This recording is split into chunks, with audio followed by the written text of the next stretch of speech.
Excellent. Tonight, you have a really great presentation ahead of you that Mark is going to be running. Just a little bit of housekeeping before we start.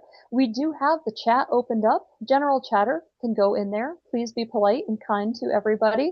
Poor behavior will have you removed. The Q&A is open, so any question that you would like a panelist or Mark or any of the other folks tonight to answer, please make sure it goes in Q&A because we don't always catch it in chat. First thing, I'm just going to go ahead and toss in a poll. The first poll should be launching here in a second. If you guys don't mind answering that before we get started. We do have a couple FAA folks on here to do panelists in the back. We have Jim Logie joining us from the Baltimore FISDO, Eric Siraki from Philadelphia, Jeff Baumgardner joining us. I think that's it for the FAA, I believe. Yes, and myself. And then panelists that we have working with Mark tonight is Carly Walker, Adam Brown, Daniel Shearer, and Rob Newman. I believe I got everybody correct. So let's see, it looks like we have the poll questions are coming in, and we'll be able to check those out in just a second. But Mark, I will turn it over to you. Hey, great. I really enjoy everyone attending these. It's a lot of fun to work on getting the content together. I learn a lot when I'm doing it, and hopefully you're finding it both entertaining and something you learn from. So tonight we're doing part two of Slip and Slide, which is sharing winter experiences. You'll notice that most of the things that we go over show where professional pilots have done something less than optimally. And for us GA pilots, we have to be even more cautious than the guys that have much better equipment than us. And we'll review that again further along in the presentation. So don't know if we want to go ahead and close out the poll. It looks like it's slowed down a little bit here. Yeah, it does. So I'll be able to get that report to you after, but it looks like the poll is shut down right now. Cool. And did you have a second one? I will do that after. That's going to Oh, be towards the end. okay, cool. So I'll get this out of the middle of my screen then, and let's dive in. Well, let's think we're diving. Here we go. So I can't help always adding a new crash review in every time I do one of these because they're fun to do research on. But wanted to make sure in part one, we sort of rushed through the ending of the recap of Prescal crash that we were reviewing and really didn't get into a deeper dive on takeaways. So we'll spend a little bit more time on that. We'll go through, again, making sure we learn as much as we can from the subject matter experts that are here on how to read NOTAMs and apply the data in the NOTAMs and know where the data isn't or that doesn't tell the full story. And then review, some of the ADM that goes into making a good decision is whether to go at all or what to do during the landing and sequence. I did find one interesting saying here that landing is, not the last thing you do in your flight. You still need to get them off the plane in the terminal. So taxiing and the ramp matter in a very, very, very big way. And one of the scenarios will show that. And there's a few more things in here that will be interesting, I think. So our success from all of these is trying to get more volunteer pilots, which is how this all got started, and to fly more safely and more often. We are working on a safety resource center at Air Care Alliance, and if anyone wants to help us on that project, please email us. We can always use more help. And really, we're just trying to share experiences. We'd also like to know about your experiences, and we can incorporate them into a future webinar. And the topics that we're working on, again, are not typical to training. And again, anything that you have that you think would be worth sharing, please send our way. So one thing I wanted to highlight right away is Melanie did this great series that you can find on the OPA Safety Institute, and it has a really interesting segment that I like. Are most crashes survivable? Yeah, they are. It's quoting from the experts. So any comments on winter flying, Melanie? Yeah, I think, what I want to bring up is as folks go and they watch those videos, it really does just go through the survivability factors. So some things to think about for winter prep will be if your aircraft does have an off-field landing in a winter area where you might not be very close to rescue, is to prepare ahead of time. And that's making sure that you are wearing the right clothing, that you have perhaps extra gear in the back to take care of yourself in the event that it may take hours to possibly a day or more to be rescued. And I think something to consider is the visibility of the color of your aircraft against the snow-colored background. And usually in the summer, bright green, trees, you can see a white aircraft, but a white or a silver aircraft does become very limited visibility for search and rescue crews. So I recommend just buying like a cheap red tarp. They're plastic, they're only a couple bucks, and just keeping that in the back of the aircraft. So if inadvertently you do land, you can make yourself bright out in the open, as well as create a little bit more shelter and wind protection for yourself. So a cheap tarp is, not expensive, but it will go a very long way. So I think that that's it for folks to watch these videos. I think that they'll really enjoy them. AOPA put a lot of time and effort into them. So I think that's it, Mark. Thank you. Great. Yeah, I watched them all right away. That you will get a lot out of them. And just a reminder, all the websites that you'll see referenced in this webinar, as well as part one, are in a Google Doc that Carly will be pushing into the chat. Excuse my voice; it's been a long day already, so it's beginning to go.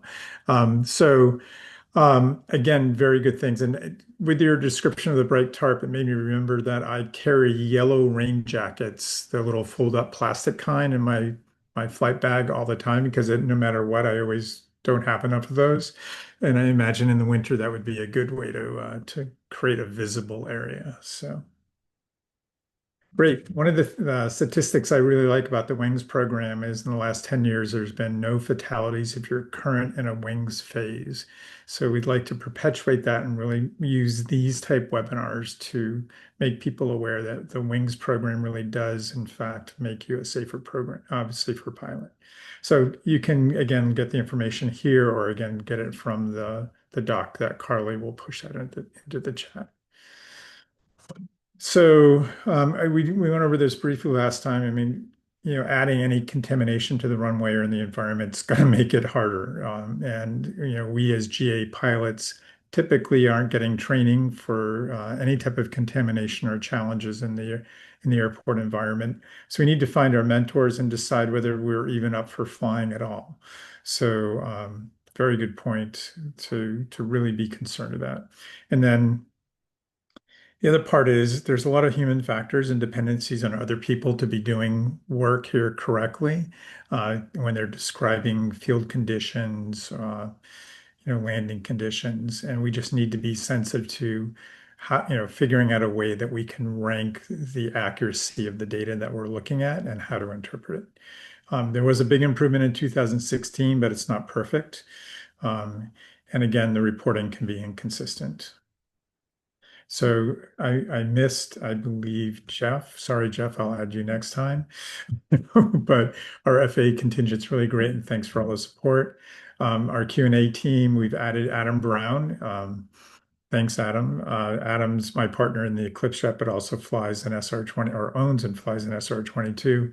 Very active volunteer pilot and chairman of the volunteer group Skyhope. And we got Dan back. Somehow we didn't scare him away. And he survived the blizzard of 2026 at Barnes. So I guess that snow pilot you said is gone now in the background. But we do have some NOTAMs that we can be reviewing at the end of this, which will help you understand some of the variability in how the data gets reported. But again, thank you, Dan, for lending us your expertise. And again, why am I doing this? And it's really to promote volunteer pilot opportunities and to really encourage everyone that it doesn't matter what kind of airplane you have, what kind of pilot you are, there's a way to volunteer and use your skill to really help others. And for me, and hopefully for a lot of the other volunteers, this is our happy place. I mean, this is an extremely rewarding experience. And you could be doing endangered animals, you can be doing STEM flights, you can be delivering blood, can be any number of situations. And I'm adding this slide back in, and I don't mean to overwhelm people with numbers, but why do we in winter flying have challenges? And it's because we're flying typically to rural areas. If you look at the green on this map, that's considered a rural area. So you'll notice that it looks like at least half the country is rural. So people in those vicinities or actually regions really need support, especially to get to medical care or other kinds of support. And we have a great way to provide that service. And there's a bunch of other reasons, human trafficking, veterans that need special care. 6 million cancer appointments are missed every year because they can't get there. So again, compelling reasons to use their skill set, but to do it safely. One of the organizations, I'll get back to doing these really quickly, Wings of Mercy based in Michigan. They have a tough territory because they have to fly over the Great Lakes, which is not a trivial thing. And I think in one of our reviews, we reviewed a single pilot or a single engine Cirrus that went down in the fall in cold water in Lake Michigan. And the plane sank. And luckily, before there was hypothermia with the occupants, they were rescued. But there's a reason you want to fly over the lakes in a twin engine airplane. You're going to make it typically to the other side. So these guys have twin engine planes. And then from one of the larger organizations in the country, Skyhope, who I have flown for the most, and Adam's here.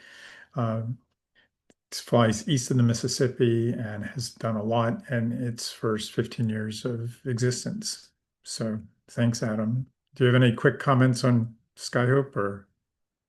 We're growing. We try and serve a large area. So as Mark said, east of the Mississippi, we have about 250 active pilots right now, about 560 over the course of our history. And we'd love you to join us if you're in our region. Great, thanks. Quick review of contamination. This is what we reviewed in part one. It's talking about thirds of the runway when you see a field condition report. And it's if a 7,000-foot runway or an 11,000-foot runway, those thirds can be very long. So it's important to understand that the conditions can be drastically different in each of those segments. I think Dan, was it you last time that commented on you routinely have different conditions in these thirds? Absolutely. Yeah. It could be based on topography, or sometimes the storm may only be affecting one side of the airport and not the entirety. So it's very, very often that you'll see different conditions for each third. Yeah, and I think one of the things that we didn't spend a lot of time on last time is understanding how your plane performs in those different conditions. It's not like you can go out and practice.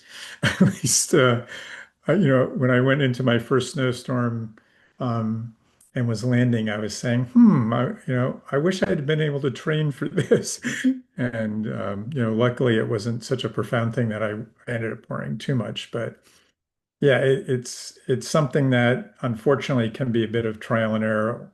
Very important to find a peer group that you can talk to. And that's one of our other challenges is finding pilot associations or groups or people where you can find mentors, either at the airport you're going to be going to visit it or just in general for the different conditions.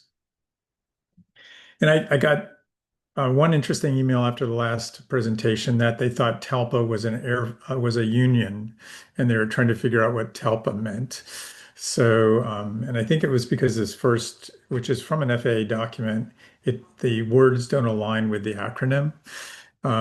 So the next one did, but it's time of arrival landing performance assessment. So that's what TALPA meant. And the main point in this slide was, with 333 braking, your landing distance goes up by a factor of 3.2, whether you're in a turbojet with no reverse or a reciprocating engine. So that's pretty significant. And really, this particular table that I pulled out of another FAA document, it said that you should also be adding a 15% safety factor on top of what they're giving you in this matrix. And most of the general aviation airplanes don't really have a table showing you what to do if the runway is contaminated. So it's really up to you to have a discipline to apply some kind of standard and come up with personal minimums.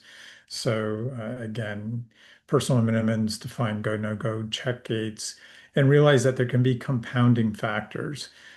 This is the tip tank on my plane after an approach. I ran into a bit of ice. So that would be a compounding factor saying, wow, I probably, I may not be putting out full flaps because I don't want to have to be caught in a go around where I have flaps out that are really iced up. Um, so again, this landing distance may be even worse than a th factor of 3. So for me, I only go first right away if it's in these first 4, and I'll only go to an airport where I trust the people giving me a report of the braking condition. If it's a 3, and if it's anything else, I just don't go. And if it's the day before, I'm making a guess as to whether I'm going to believe them or not, and just, cancel the flight well ahead of time. It also depends on what plane I'm flying. Adam, would you fly a Cirrus in 3s? Or Rob? Generally not. No, generally not. And it's probably as much because of that implies slush in the wheel pants. Um, you'd also think about what the wind is doing. So landing on a braking action 3 runway in a Cirrus that is a 7,000 by 150-foot runway with winds calm or coming straight down the runway is one thing. Doing it in a crosswind on a 75-foot wide runway of any length is kind of different. So it really depends where you're going, and also, as you say, how much you really trust those numbers. Rob, yeah, I would not. I'm definitely, that would be a hard no. A 3 would be a hard no for me. right.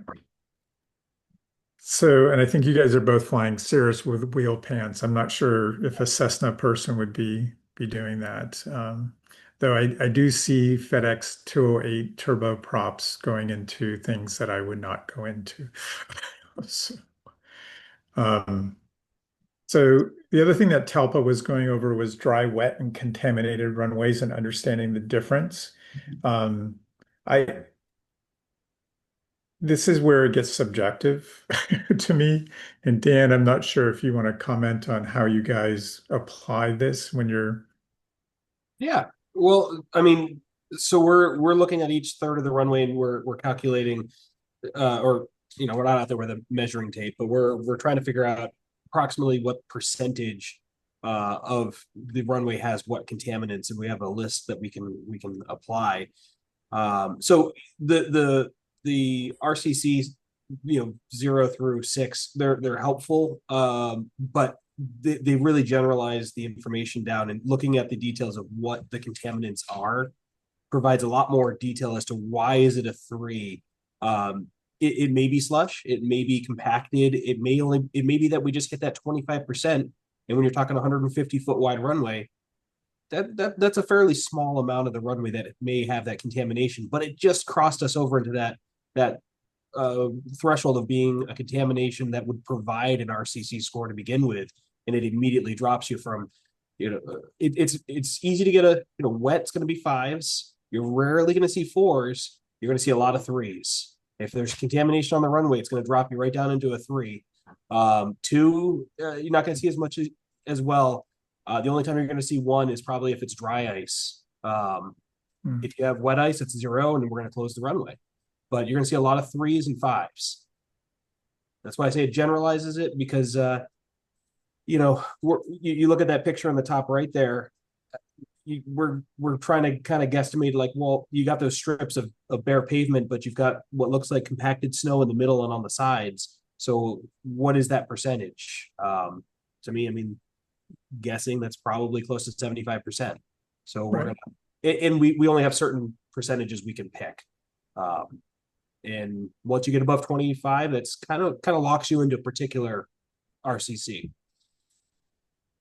So I think that's really interesting. And I've, in the general aviation segment, I'm not sure how we rank this, but in my early days of being a GA pilot, centerline discipline was not always great.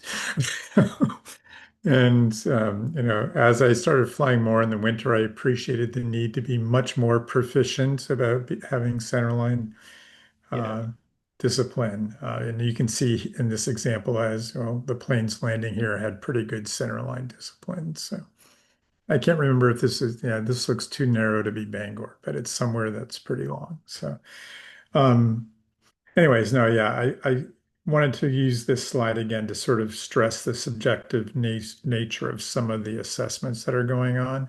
And it's really important to understand the airport that you're going to, whether it's a Bravo, a Charlie, or just a regular rural airport with local town people doing the plowing. So here's the crash I'm adding, and this is an interesting one. So you can sort of see that it was we were reporting hit ice on the runway and went off the side. It was only an incident, had pretty good elevation, not a long runway by high elevation standards. Um, this particular airplane, an M2, is a twin engine turbine, but it does not have reverse. It just has anti-lock brakes. So it doesn't have extra stopping power. It was a calm wind day. I still had to use an instrument approach. Um, and they went off to the side. So, um, and the pilot just reported because it was only an incident, there wasn't a lot of data on it, but I still find it kind of interesting. Again, this is a professional crew. There was no field condition NOTAM, and had a storm. You can see that there was some clearing, but there's clearly ice. So, um, and apparently there have been no checks with the airport, and there was no FBO to contact for feedback. So a professional crew decided to land at an airport after a snowstorm with no field condition reporting. So bunch of red flags. Would I do that as a general aviation pilot? I wouldn't. I hope no one on the call would. But generally, we're, me, myself, and I. We don't have a dispatch group. We don't have weather help. We need to come up with personal minimums to figure out whether we would go to a rural airport and what would compel us to do that. And I can say in my volunteer missions, I would not be compelled to go to this airport after a snowstorm, just because I wouldn't believe any of the data, or if there was no data at all, I wouldn't believe that it would be safe to go there. Not sure, Rob or Adam, whether you guys as volunteers would go off to this kind of place. There's one down vote, two down votes. So yeah, pretty interesting. And it looks like they did the procedure turn and did the full approach correctly. It's just a matter of the runway not helping them.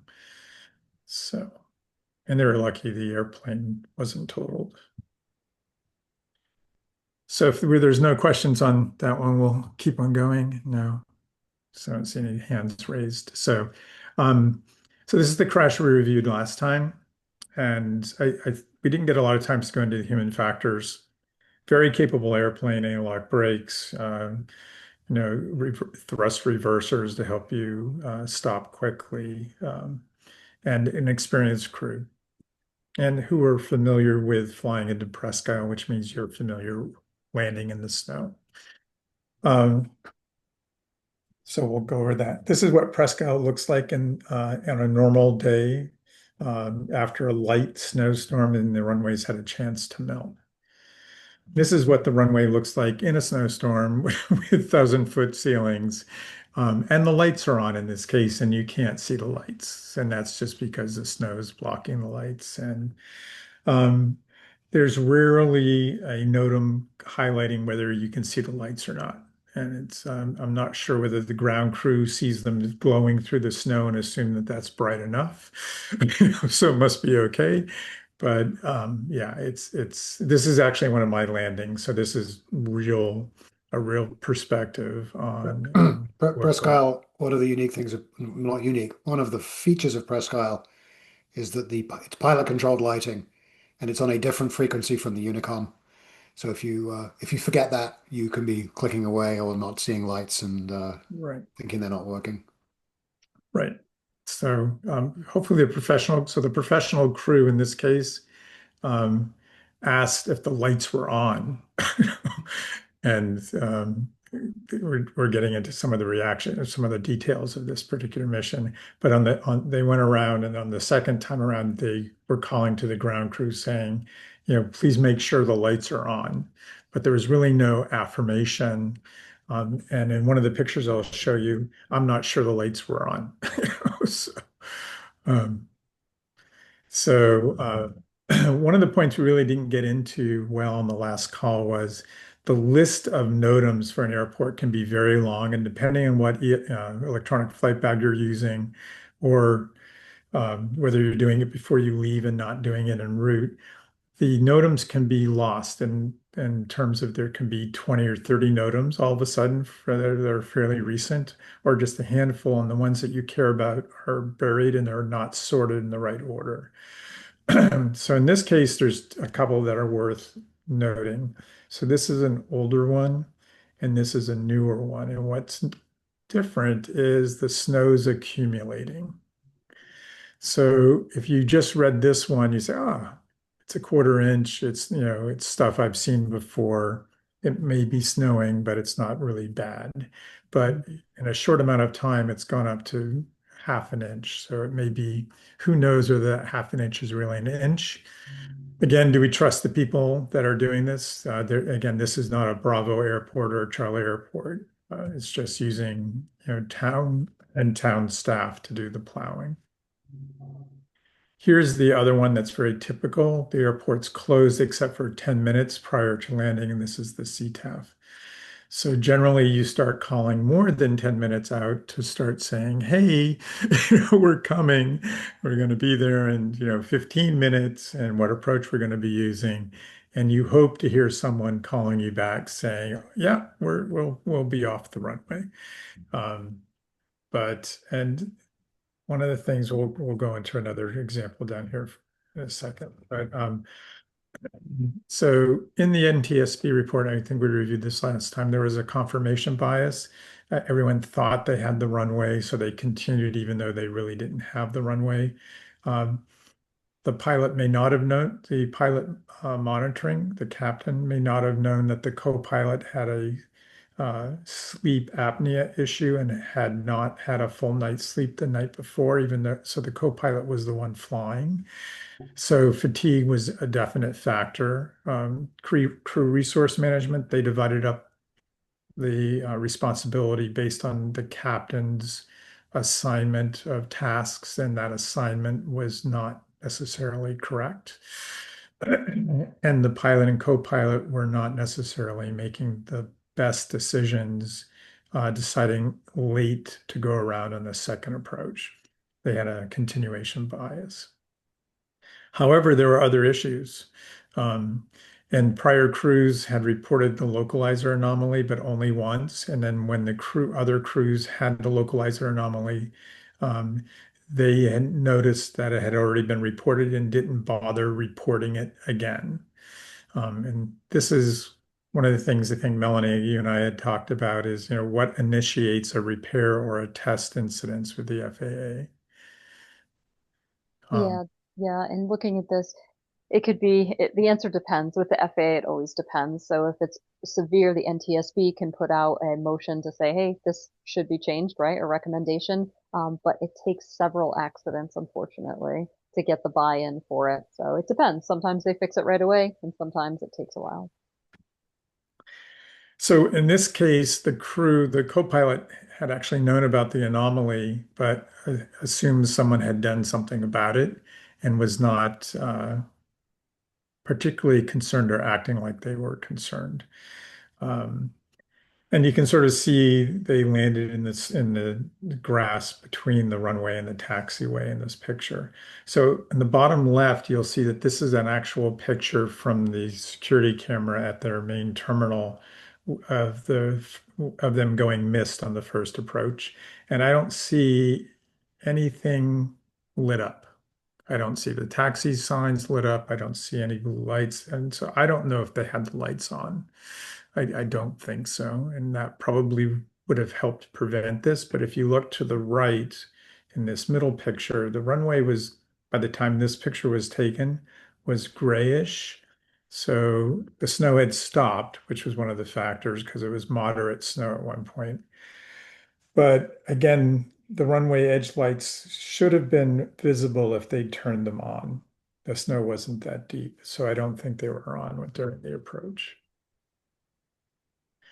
So again, how do you deal with that? And again, as Adam pointed out, it's on a different frequency. So if you didn't prep because in your prior visits you didn't need it, you would not may not have, been setting up in advance to do this correctly. So again, we have a lot of dependencies in the winter on a lot of people, and the process has to work and the systems have to work. So if you're flying in the winter, you just need to be sensitive to all these things and get mentors that sort of keep you out of getting in trouble. And if you have any doubts, don't do it. In the volunteer space, I think Rob made a good point earlier, and that does, our passengers don't, this is not an urgent mission. Our passengers always have a plan B and can wait. So we should never feel compelled as a volunteer to go do a mission in something that we aren't totally comfortable doing. And this crew, had confirmation bias and mission bias. They wanted to get on the ground. They're professional. They thought they were capable of doing this. So again, even professional crews can get caught in that cycle. So how do we, as GA pilots, and with our regiment of training once a year or every other year, how do we impact outcomes so we don't, get caught? So make sure we are clear where our dependencies are. And chair flying, and how do you do chair flying? I started chair flying early on because I had a mentor that really believed in it. But didn't meet many peers that were doing it. There's general aviation groups like flying clubs or aero clubs, and there's EAA, IMC clubs. And again, doing the wings phases and debriefing with someone that you use in your wings program is a good way of again, avoiding an accident chain. And I'm not sure, Rob or Adam, if you guys have any rehearse or ways that you rehearse a flight or look at a flight before you leave to make sure you're at least sensitive to what could cause an accident. Well, I would just say I think the biggest thing when I'm looking at these is that, on a Tuesday afternoon when you're not flying, you have a written set of operating minimums. So you understand, what are your personal limits of currency, runway length, en route weather, flight time, types of approaches, those kinds of things, and that you've thought through this on a calm, sunny day in the backyard, so that when it comes down to it's 6:30 in the morning and you're supposed to go pick somebody up, you've already thought about this, and if something is out of your limits, it's an easy binary choice to say no. And especially with angel flight stuff or these kinds of missions, you're often going to a new airport or sometimes two new airports. I take off, I go pick somebody else up, I fly them to Baltimore or Teterboro or someplace and come home. So we're often flying into unfamiliar airports on each mission. And so it's very important to have a set of rules thought about well ahead of time and not have the morning of, and I don't want to disappoint the patient, or, I've already, yep, let's find a way we can make this happen. That's good. I would add to that. So I fully agree with all of what Rob has said, and you can always just not go. That's true for your personal flights. It's certainly true for volunteer flights. There's always another way, or people can make another appointment. These are not emergency medical treatments that people are going for. The other thing that I like to do is if I am going to go, so I've done those things, the mission is within operational parameters, but stuff changes. And it can change in flight, can change as you're going along. So for me, if I'm going with anywhere that has any sort of risks associated with it, I always like to think about what my outs and alternates are. Yeah. So just one example, the plane that both Mouse and I fly, the SR-22, it has some icing capability. In theory, it's certified for known icing. It's limited. I like to call it flight out of known icing. And so if I'm going to fly that plane where there could be icing, I always need an out. I need to know that I can get on top of the icing or I can stay below it and safely clear of terrain or below a freezing level. or that the icing layer is thin enough that I'm confident I can climb through it, because I don't mind climbing through a layer and descending through a layer. I just don't want to be in a layer for very long. So that's one example. Having the discipline of having alternates, beyond what the regs say, always have some other place you can go. Something else I do is I call it my don't be stupid bag, meaning, so in addition to what Melanie talks about for emergency equipment, I have a little overnight bag that's just in the plane with a change of underwear and a t-shirt and a toothbrush, and it will just take the pressure off. If I land somewhere else and doesn't look good to get home, it just takes the pressure off that I can stay overnight and come back the next day. It's sort of kind of a dumb psychological trick, but it's just, oh, I've got all my stuff with me. It's not a big deal to stay a night if I need to do that. So just think about some of those um, tricks, and always have alternates and outs. That's good. And Adam built his special bag after buying three Walmart t-shirts and getting stuck in weird places. So I do have a um, collection of Presque Isle t-shirts that I'm quite proud of. yes, and one in North Carolina, I think, as well. And I've got a barbecue baseball hat because of one of those type trips. So, um, anyways, yeah, very very good points. The other thing that I didn't put in here. And we really weren't doing en route stuff on this, but I'll add an en route comment. And this is another Presque Isle example, which I don't know why everything's Presque Isle, but I flew an SR-22 and it wasn't forecast to be icing, and it was icing for the last 30 minutes. Um, and it was like the ceilings were right around 3,500 feet. So to get to fly, normally it would be a 4,000 foot minimum going west to get out of Presque Isle. And I called the air traffic control and said, hey, I want to fly at 3,000 feet all the way home, which would have been, a 2-hour flight at the wrong altitude. And they said, okay. But I had to fly a little bit further south to avoid some mountains. But other than that, it was them deciding that it was working with me to keep me out of the ice. So don't, be shy about involving air traffic control and keeping you in a safe place. So anyways, hopefully this is helpful, but you can fly safely and all this stuff. You just need to be disciplined about using all the tools. And I'll show you some of the tools that I use in a second. So I'm going to go through these. I'm not going to read all these, but just if someone in the future looks at this video, they can look at the weather at the time. Again, it was moderate snow and freezing fog, low visibility. This is the telephone. This is what they hit on the first approach.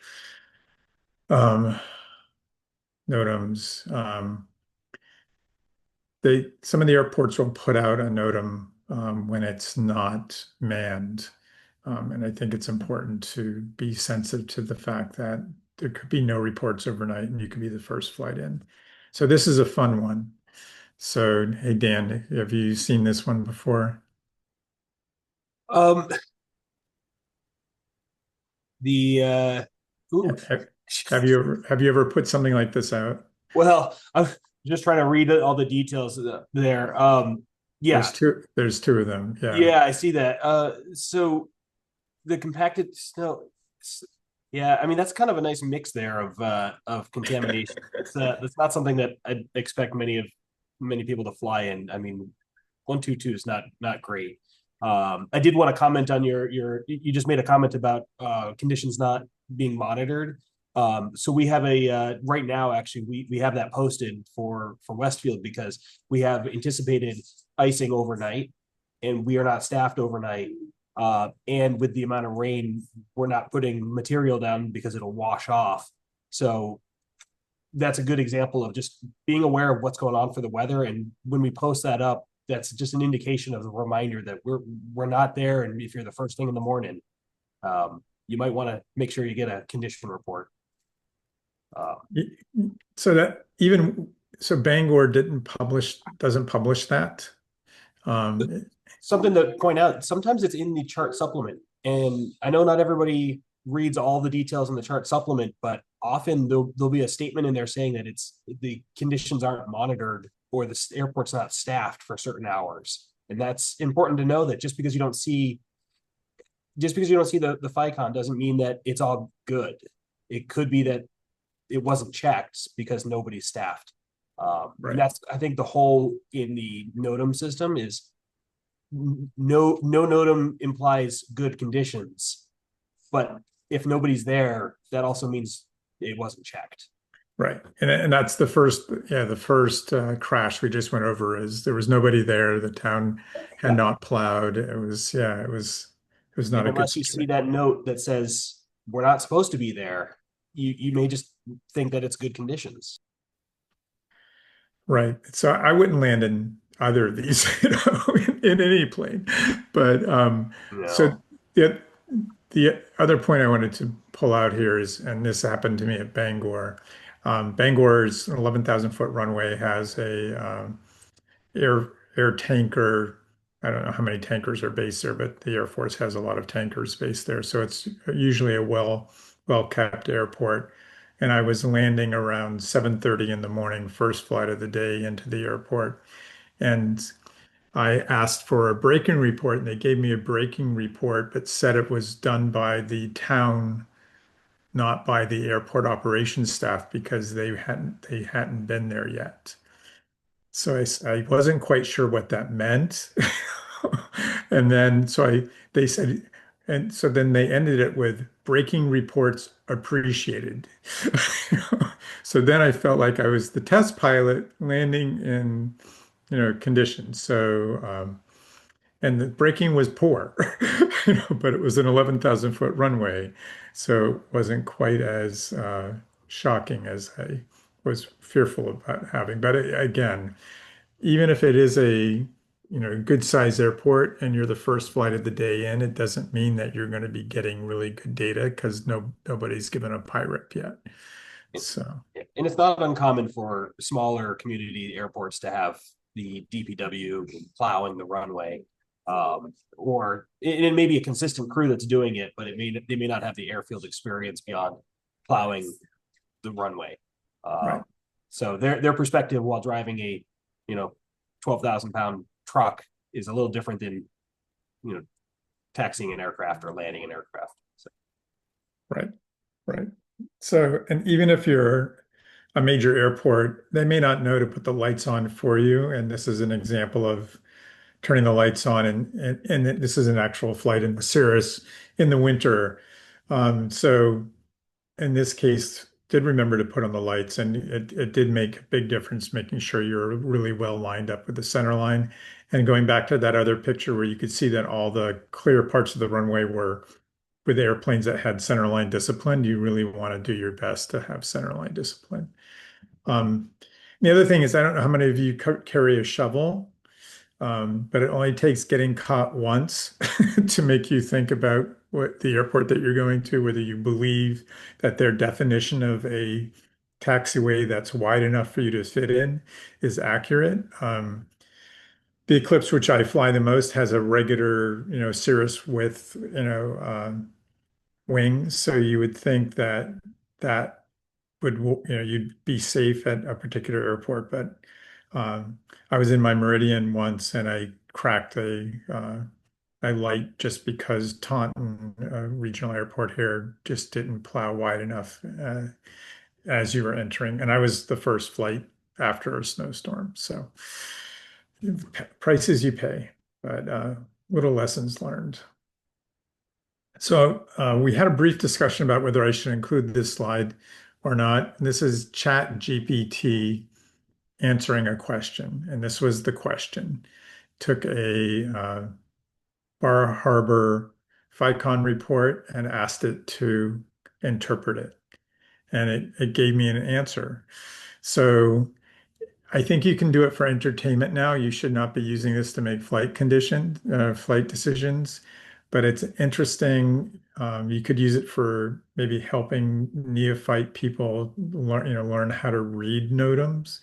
But it did provide a lot of context that I found entertaining, um, and again, worth sharing with you guys. That it did an okay job, and it did it specific to the type of airplane that I had requested.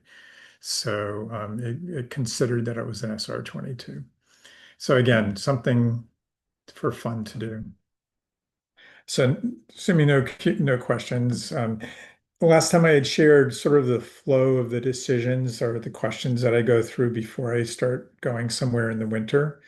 Um, and it's not hard to do this. You just need to come up with a discipline of doing these steps and working on your personal minimums as you go through this.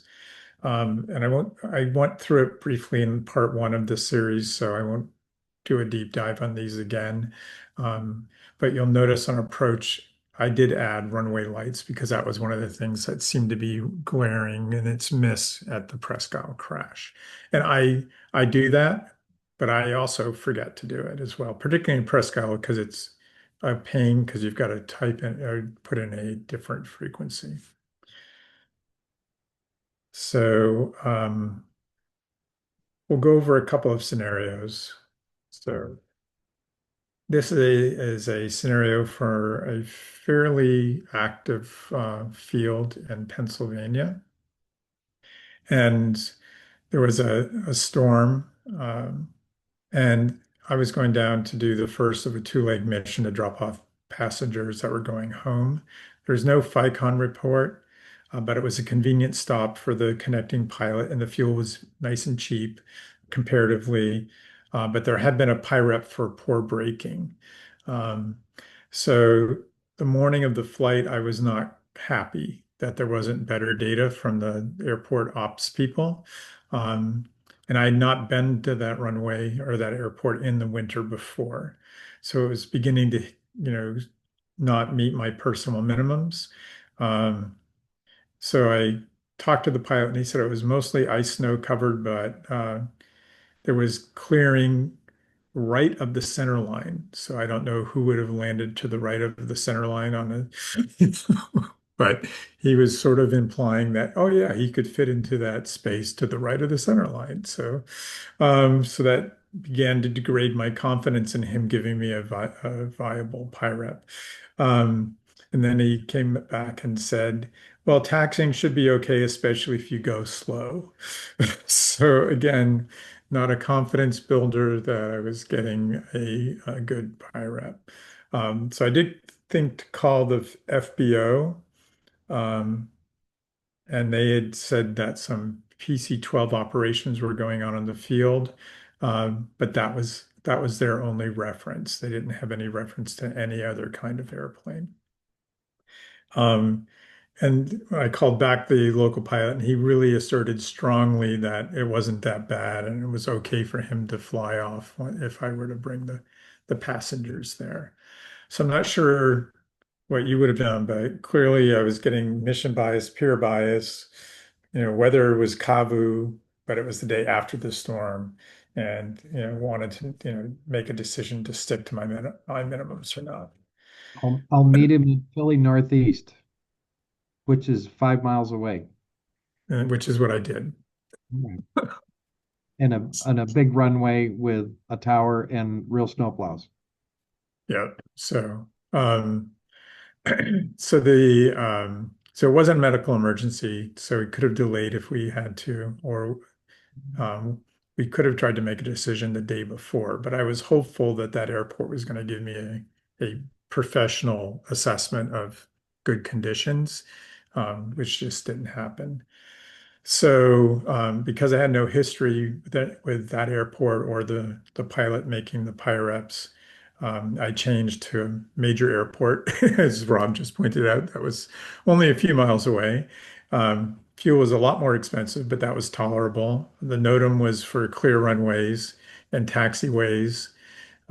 So it was a no-brainer. I just in the end said, "Hey, that's where we're going." And if you want to fly your Cessna 182 over to pick up the passengers there, fine. Otherwise, I'll pay for the Uber to get them over to your airport.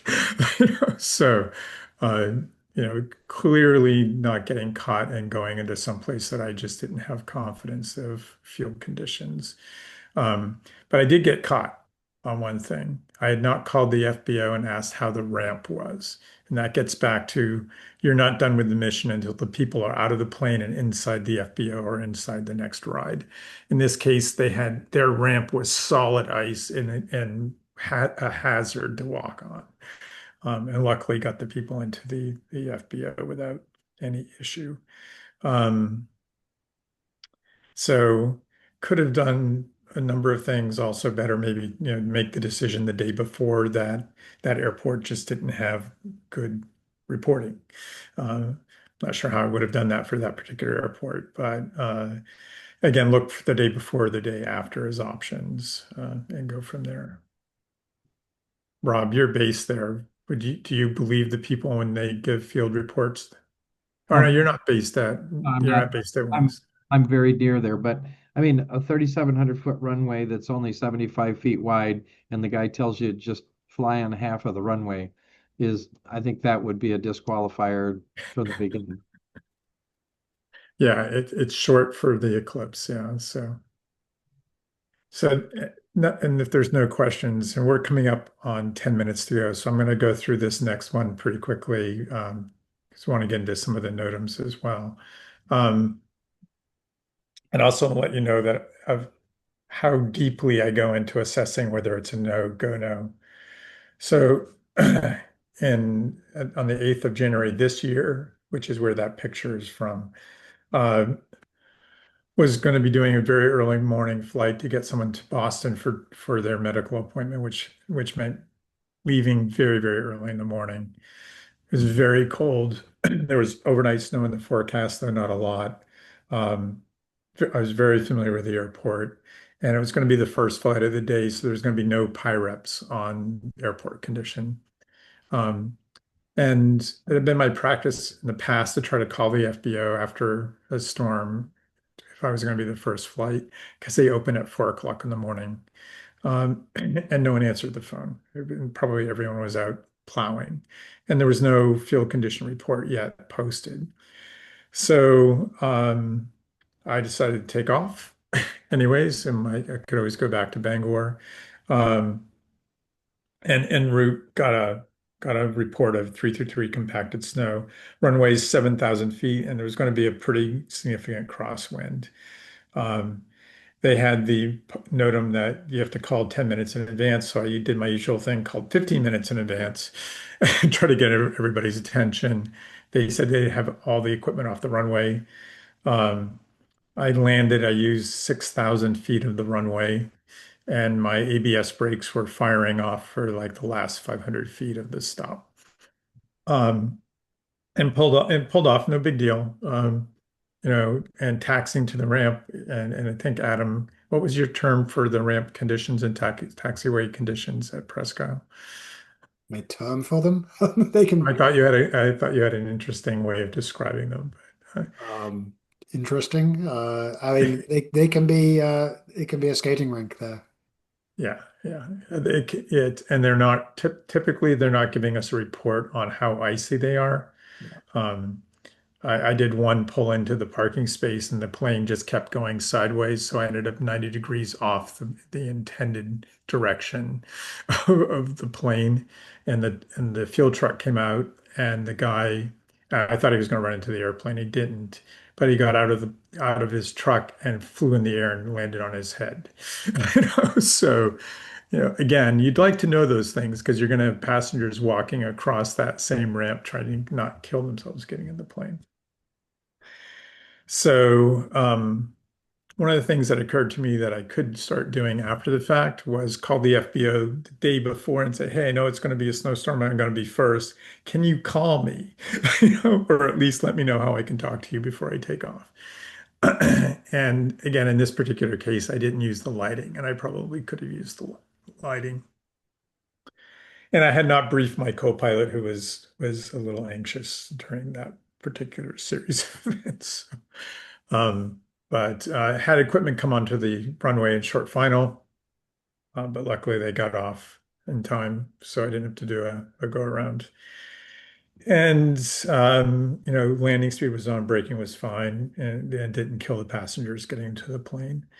Had a similar situation, and I think Adam had this as well, where landed and the snow wasn't that heavy at the time, but the snow squall came in, and you have to start making decisions about what you do. Um, in that case, whether the snow looks like it's sticking to your wing or not, whether it's getting in the engines. So just need a discipline of making sure you don't rush, leaving with contaminated wings.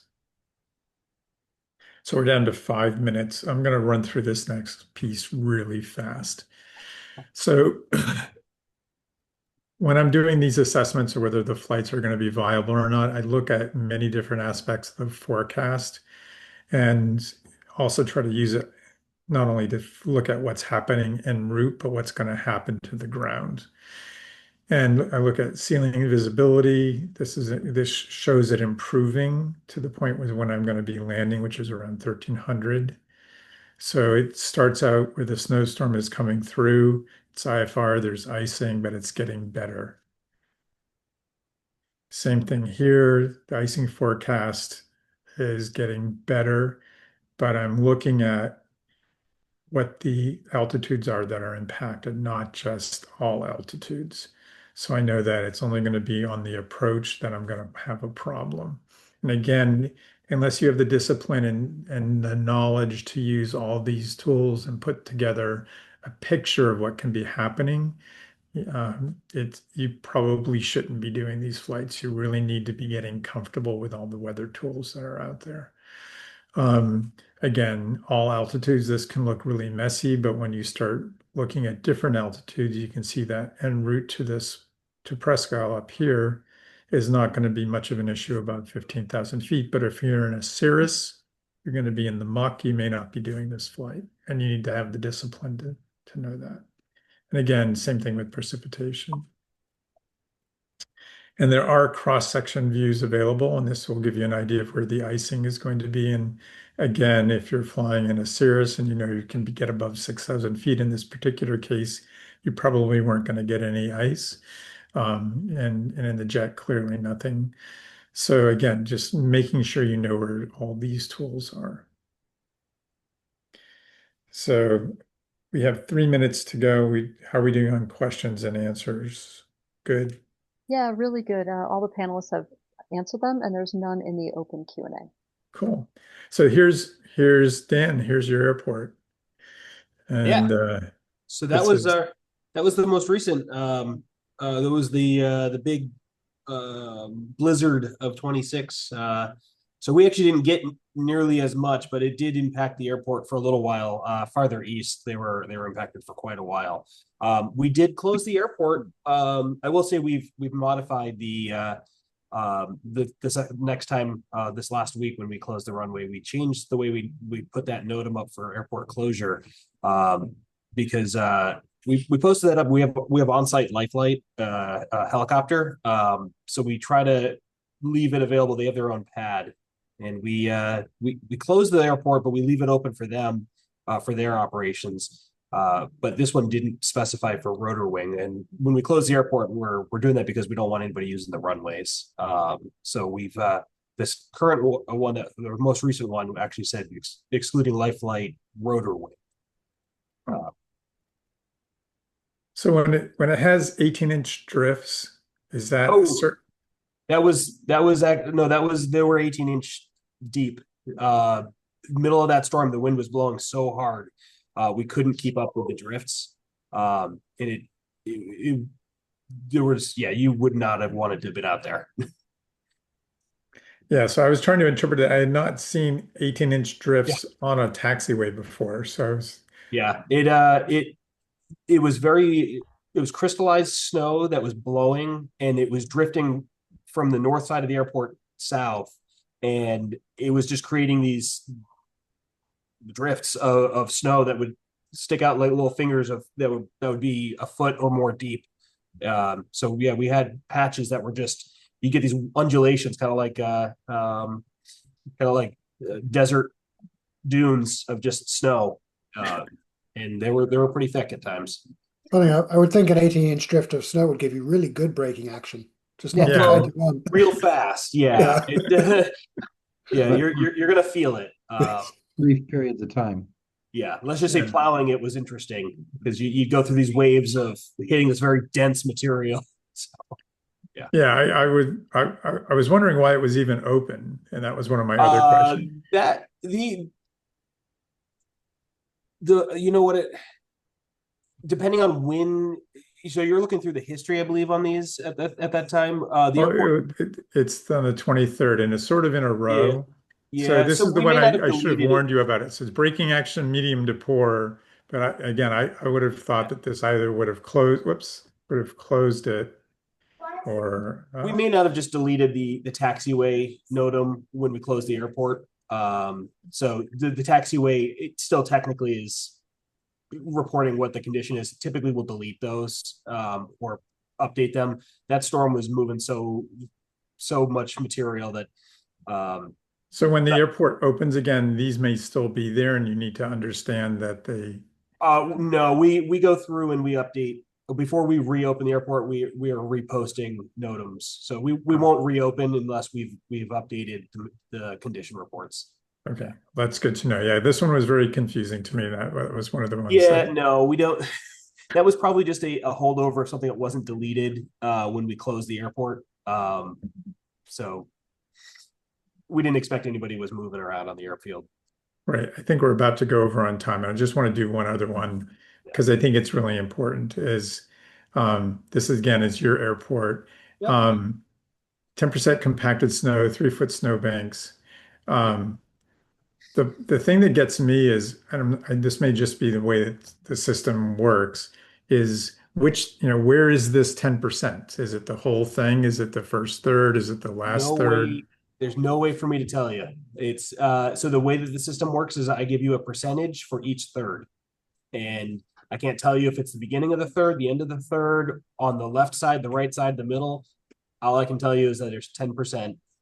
Um, and a lot of times, 10%, you're probably going to find it's either patchy, like it's just little spots here and there, or it's going to be along the edges, just because grooved runways don't go all the way to the edge. So you're going to find material on the edges.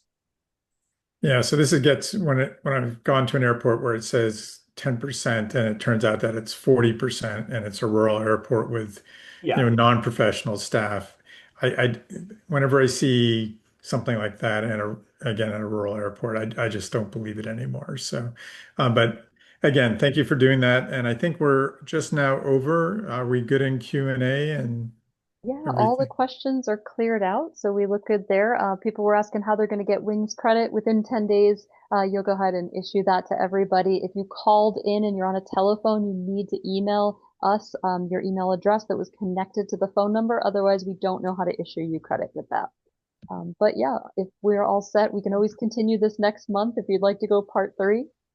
Yeah, I don't know. We'll It'll be see. interesting. We'll see what the feedback is, but it's been fun to review these, and hopefully everyone's learning a lot about the NOTAM system. And it is safe to fly in the winter. I don't mean to be scaring everybody off. The airports do a really great job of cleaning themselves up and reopening, and I've not felt unsafe yet in 15, 16 years of doing it. So. I appreciate Dan, you and your crew and everybody like them out there. They do a really, really bang up job at getting us flying again.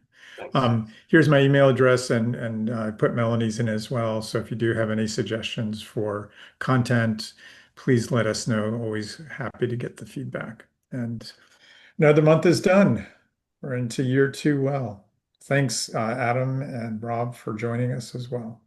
And Dan, hopefully we can call on you again for being a subject matter expert.